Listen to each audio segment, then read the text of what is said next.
The scramble for the youth vote is well underway, with August 2027 less than 2 years away. Both government and opposition leaders today staged separate engagements aimed squarely at the country's youngest yet crucial demographic.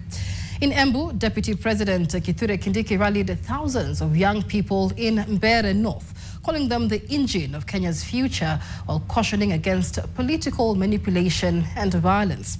Meanwhile, his predecessor, Gachagua, now in opposition and eyeing the presidency himself, hosted youthful content creators and artists at his Omunyoro home in Nyeri, where he spoke of packaging and influence in shaping political narratives.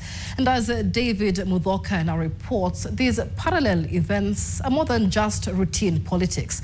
They're part of a calculated battle for the youth, whose numbers could decide the outcome in 2027.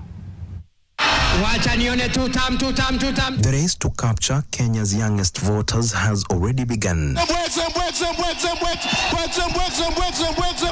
With just under 2 years to the next election, politicians are shifting their game plans to win over the generation that could decide who takes power in 2027.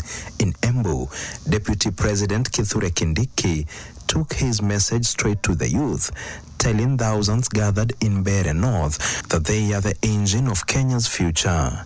Young people all over the world, they are the engines of progress and development in any country. Na ndio agenda ya vijana inakuwa na umuhimu sana, because without young people, no society, no country can progress. His rally in Mount Kenya comes at a sensitive moment, with the region's loyalty in question after the impeachment of his predecessor, Gachagua, and growing signs of discontent within the government's traditional support base.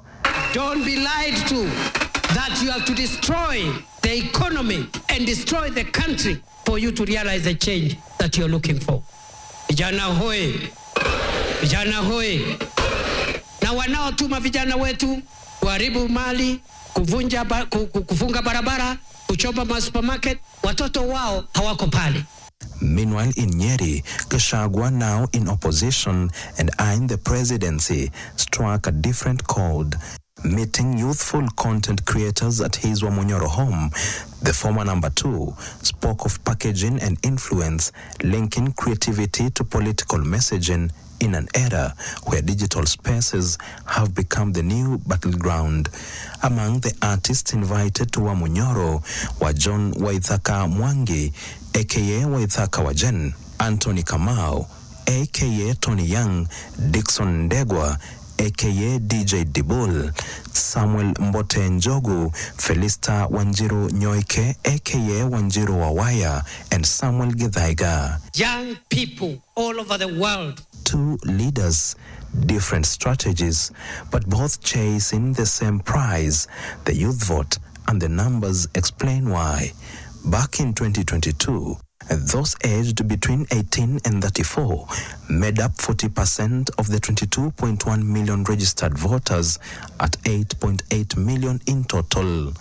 When voter registration resumes on September 29th, the IEBC expects to add 5.7 million new names to the list, most of them first-time Gen Zs, pushing the number of youthful voters to well above 10 million voters.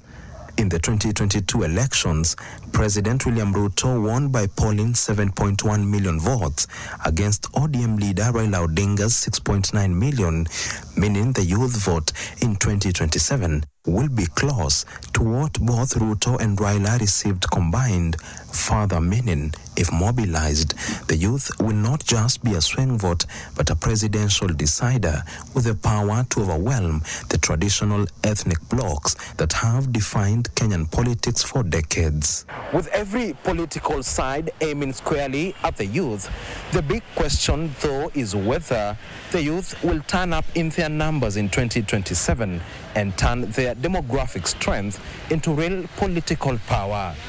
David Mudhoka, NTV, Nairobi.